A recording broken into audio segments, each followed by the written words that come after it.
గోల్కొండ మన రాష్ట్రం మన TV. Please subscribe Golconda TV. For more updates bell button పై క్లిక్ చేయండి.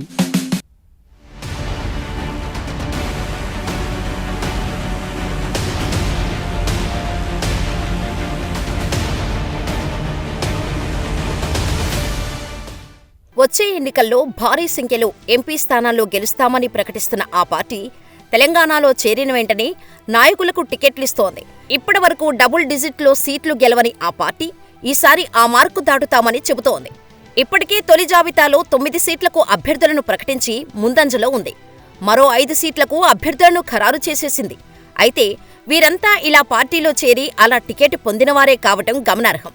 కొత్తవారికి పెద్దపీట లోక్సభ ఎన్నికల్లో ఒంటరిగానే 370 సీట్లు నెగ్గుతామని చెబుతున్న బీజేపీ తెలంగాణలో కొత్తవారికి పెద్దపీట వేస్తోంది.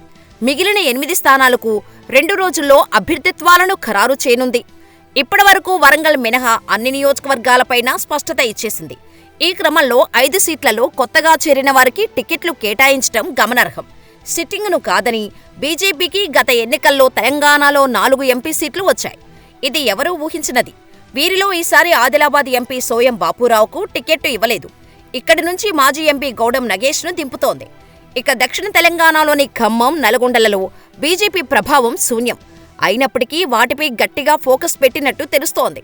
ఈ క్రమంలో ఖమ్మంలో ప్రభావవంతమైన నాయకుడు అయిన జలగం వెంకట్రావును పార్టీలో చేర్చుకొని ఎంపీ టికెట్ ఇవ్వనుంది. నల్గొండలో మాజీ ఎమ్మెల్యే శానంపూడి సైదిరెడ్డిని ఎంపిక చేసింది.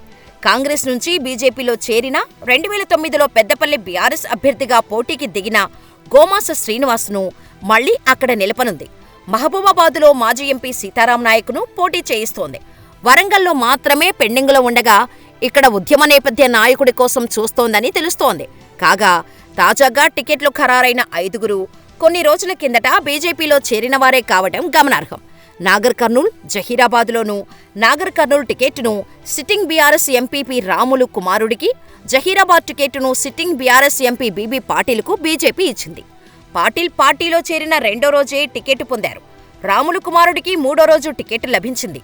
మొత్తం మీద తెలంగాణలో 17 స్థానాలకు గాను 7 స్థానాల్లో బీజేపీ కొత్త ముఖాలకు, అది కూడా పార్టీలో చేరిన రోజుల వ్యవధిలోనే టికెట్లు ఇచ్చిందన్నమాట.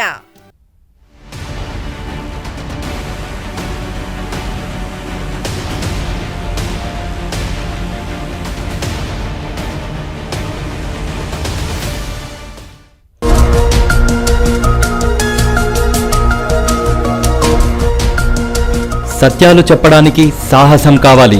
నిజాలు చెప్పే పత్రికలు రావాలి. నిజం మా నైజం. మెట్రో పక్క తెలంగాణ దినపత్రిక.